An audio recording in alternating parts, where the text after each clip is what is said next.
ነው ስንቅሽ ይሁን ያዡ አንጀት ሲታጥፍ ውሃ ብልሽ ጋብዥ።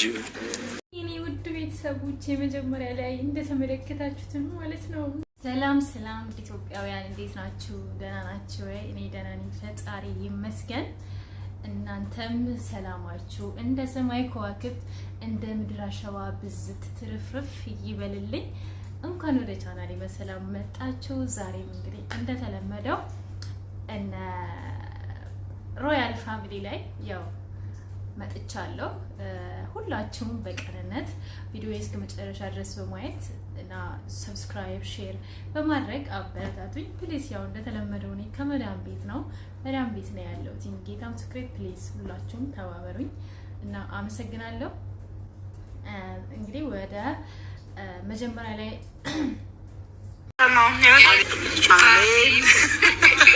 በጣም ነው አቀራረቡ ራሱ ይናገራል። የጽጌ ጓደኛ ማለት ነው እነ ዳኒ መጣችባቸው፣ ያው እየበላው ምናምን ማለት ነው። እውነት ለመናገር ዳኒ ምን ስል ሰማው መሰላችሁ ማለት ነው፣ አንቺ በጣም ባለውለታዬ ነሽ እዚህ ለመድረሴ ምናምን ብሎ ትናንትና ያወቃትን ሴት ሲያመሰግናት ነበረ እና ግርም ምን ያለኝ ታውቃላችሁ እንዴ? ረስታህ አድረስህ እንዴ? ሀና ቆንጅዬ የሚል ቻናል ላይ ቀርበ ጽጌ እንደዛ ስታለቅስ አንተም ራሱ ምናምን ማለት ነው አንቺ ነሽ ምናምን ስትባባሉ ዛሬ ትናንትና ባወቃት ሴት እንዴት ነው እንደዛ ልትል የቻልከው? ዳኒ እኔማ ታዘብኩ፣ በጣም ነው የታዘብኩክ። እንዴ ትናንትና ባመጣት ሴት ምን ይሆንኩ ጊዜ ነው ምን ነበር በጌታ ስም ጠፋኝ። ምን በችግሬ ጊዜ ነው አንቺን ያገኘሁሽ። ተወክ የእውነት የችግሬ ጊዜ ነው ያገኘው። ደረሰችል አይደል እንዴ? እውነትህን ነው። ተወክ የምር ግን ማለት ነው የምር ዳኒ የምር ግን እቺ ልጅ ወደሃት ነው ወደሃት አይመጣም። ጽጌ ቶሎ ተመለሺ፣ ከቡታጅራ ተመለሺና እቺን ልጅ ማለት ነው እኔም ማግዝሻለሁ። አንዴ እንደዚህ ብለሽ ከዳኒ አባር እንደም ሆናችሁ ነው አብረሽ በዛ ያጨናንቀኛል። ሌላ ሴት እያመጣ እንደዚህ ምናምን እቺ ሴት ካብርሽ ጋር ያለችው ማለት ነው። ጋይስ ምን ሆነሽ ነው ግን? ወደ አንቺም ልምጣ እስቲ፣ ወደ አንቺ ዞር ልበል ዛሬ። አሁን ምን ሆነሽ ነው እንደዚህ የሚያመነቃቅረሽ? ቆይ ጌታን በጣም ነው የሚደብረው። እሺ በጣም ነው የሚደብረው። እግዚአብሔር ምስክሬ በጣም ነው የሚደብረው። አይስዌር ሴት ልጅ አይደለሽ እንዴ? እንደው ሚስቱ ተጣልቶ እንኳን ቢሆን ማለት ነው ሰው ምን ይለኛል የሚባል ነገር የለም በአይምሮሽ ውስጥ አልፈጠረብሽም? እዛ እኮ ያረገዘች ሴት ናት። ምንም ብትሆን ማለት ነው ምንም ቢጣሉ ማርያምን በጣም ነውር ነው የእውነት ማለት ነው። በጣም ባለጌ ነሽ። እግዚአብሔርም በጣም እንዴ በኢየሱስ ምን አይነት ቤተሰብ ነው ያሳደገሽ? አይሰርቱ ጋር በጣም ይደብራል እንዴ።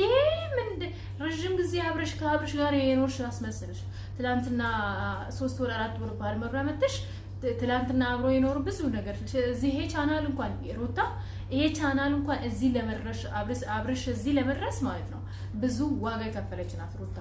ወደድሽም ጠላሽም ማለት ነው ለሁሉም ቡታጅራ ተብሎ እንዲታወቅ ራሱ ያደረገች ሩታ ናት። አሁን ከዚህ በፊት እንትናን እናውቃታለን የተንቢን ማለት ነው።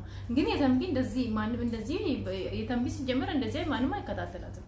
ጌታ በሩታ ነው እሺ ቡታጅራ ራሱ ቡታጅራ እንድትባል ወር ደግሞ አብርሽ ደግሞ እዚህ ለመድረስ ሩታ በጣም ባለውለታ ናት። እና እንደዚህ ልጅን በሆዷ ይዛ ማለት ልጅ በድንጋጤ የሆነ ነገር በጣም እኮ ለሰንሰቲቭ ናት እርጉዝ ሴት። እና መጠንቀቅ አቃተ። ምን አይነት ጭንቅላት እንዳላችሁ እናንተ እግዚአብሔር ምስክሬ በጣም ነው የምትገርሙኝ። በጣም ማለት ነው አንተም እቺም ማለት ነው ሴት ነሽ አንቺም የእውነት በሷ ላይ ያደረግሽው ላንቺ። ምክንያቱም ያው እኔ ባልልሽም የዘራው ልጅ የዘራውን ያጭዳል፣ ግድ ነው ታጭዲያለሽ አንቺም ማለት ነው። አንዱ ያስረግዝሽና ማለት ነው አብሮሽ ይኖራል። ከዛ በኋላ ልክ ሩታ ላይ የተጫወትሽትን ጭውቴ አንቺም ላይ ይመጣል። ምክንያቱም ግድ ነው ሰው የዘራውን ያጭዳል። ይሄ ቃል በከንቱ አይደለም የተነገረው ቢገባሽ ማለት ነው። ምን አይነት ባለጌ ጋጥ ወጥ ሴት እንደሆነሽ እግዚአብሔርን በጣም ይደብራል። ማርያምን በጣም ነው የሚደብረው። እንደው ተለያይቶም ራሱ ቢሆን ተለያይቶም ምንም ይሁን በምንም ሚለያዩ ማለት ነው ኔቨር በድብቅ እንኳን እንደዛ ማድረግ ትችላለሽ፣ አናየሽም። ግን እዚህ ሚዲያ ላይ ወጥተሽ ሰው ምን ይለኛል፣ ምክንያቱም የሰዎችን አእምሮን አበላሻለሁ ምናምን የሚባል አማርኛም ልታስቡ ይገባል። አብርሽም ማለት ነው ጌታ ሁሉ ነገር ያልፋል። በነገራችን ላይ ዩቲዩብ በቃ ሊቀር ይችላል ምንም ነገር እኛም እንቀራለን አይደለም። እኛ የፈጠርነው ሶሻል ሚዲያ አይደለም ማለት የሆነ ሰው የፈጠረ እንትን አይደለም፣ ፕላትፎርም አይደለም። ሰው ልጅም ይቀራል እና ብታስቡበት ብዬ አስባለሁ። አትመነቃቀሪ፣ እሺ አትመነቃቀሪ፣ አስተውይ፣ በማስተዋል እንራመድ እና ወደ መጣውበት ስመለስ ማለት ነው ሴት ሆና ሴት ልጅ ላይ እንደዚህ መሆን ሼም ነው። ለዛ ነው ገፈስ እኔ ስለ ሴት ሳውራ ስሜታዊ ይሆናለሁ ጌታን እና ስለና ጽጌ ልመለስ እና አንጀት ሲታጠፍ ብለሽ ካብሽ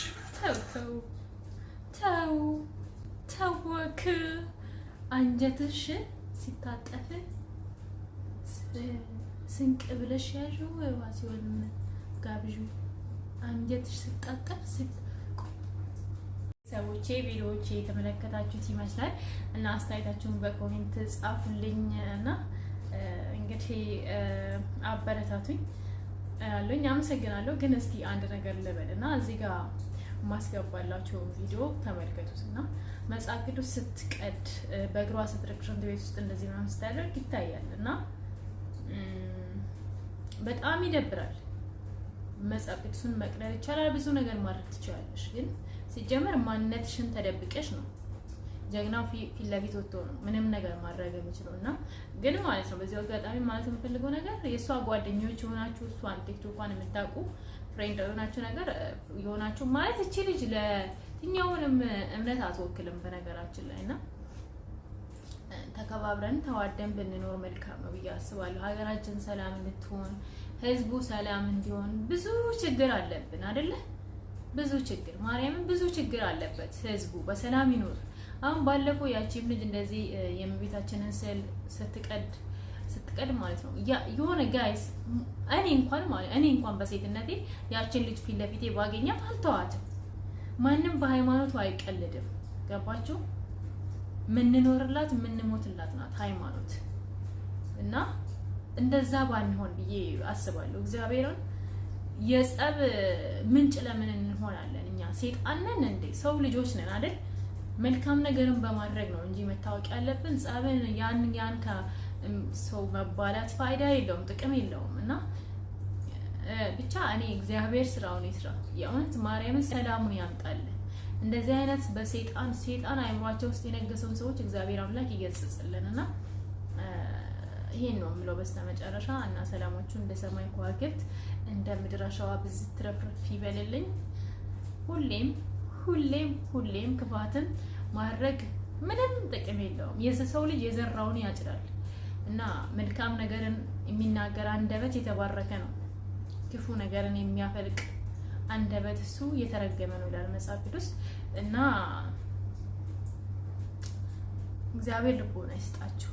እኛ መጽሐፍ ቅዱስ እኔ እውነት ማርያምን አልቅሼ ምናምን ነገር ነበረ። ግን ምን አደርጋለሁ ማለት ቪዲዮ ቲክቶክ ላይ ልለቅ ብዬ ማለት ነው ማለት እኔ ለቀኩኝም አለቀኩኝም ምንም መቃል አይደል አሳዘኑኝ። በቃ ብዙ ዋጋ የሚከፍሉ ለዚች ቤተክርስቲያን ማለት ነው እና ባለፈውም አይታችኋል እና ብቻ እግዚአብሔር ሰላሙን ያውርድልን። እሱ ለቤቱ አለ። ከኛ በላይ ብዙ ነገር ማድረግ የሚችል እግዚአብሔር አለ እና ተሳኑ ቤተሰቦቼ የኔ ወዶች በማርያም ስወዳችሁ በቃ ሙስሊሙም ኦርቶዶክሱም ፕሮቴስታንቱም ሁሉም የሰው ልጆች የሆናችሁ ቻናሌን ሼር በማድረግ ሰብስክራይብ በማድረግ አበረታቱኝ። ብዙ ነገር እንድሰራ ይጠቅመኛል፣ ያበረታታኛል። ምክንያቱም እንደነገርኳችሁ ከትላንት ወዲያ የሰራሁት ቪዲዮ እንቅልፌን ትቼ ነበር የሰራሁት። እግዚአብሔርን ትናንትናና ትላንት በቃ ቀኑ ሙሉ ማለት ድክም ብሎ ድቅቅ ብዬ ነበር የዋልኩት እና የእውነት ቻናሌን አሳድጉልኝ። ብዙ ነገር ለመስራት ሀሳቡ አለኝ። እግዚአብሔር ከረዳኝ ለራሴ ብቻም ሳይሆን ለሌላም እንድተርፍ አድርጉኝ እና ወዳችኋለሁ። ሁሌም ሰውን በሰነቱ እንወደደው እና አክብረው። ሁሉም ሰው እኩል ነው። ሰው ደግሞ የፈለገውን ማመን የፈለገውን ማምለክ መብቱ ነው። እግዚአብሔርም ነፃ ፍቃድ ሰጥቶታል። ማንም ይሄንን አምልክ ገልሃለሁ ይሄንን ካላደረክ የሚል የለም። ስልጣን የለውም ያንን ነገር ለማድረግ ሰው ማለት ነው። እና እንደዛ ነው። ነፃ ፍቃድ ስጡት ለማንኛውም ሰው ማለት ነው። በምንም በሃይማኖት ብቻ ሳይሆን በየትኛውም ነገር ሰው የፈለገውን የመሆን መብት አለው እና መብቱ ይከበር ለሰው ልጅ ማለት ነው። እና እንደዛ እላችኋለሁ። ከተሳሳትኩኝ አረሙኝ እና አመሰግናለሁ። ሰላማችሁ እንደ ሰማይ ከዋክብት እንደ ምድር አሸዋ ብዝት ትርፍርፍ ይበልልኝ። ውድድር ማድረጋችሁ የኔ ፍቅሮች ቀበጥኩባችሁ መሰለኝ።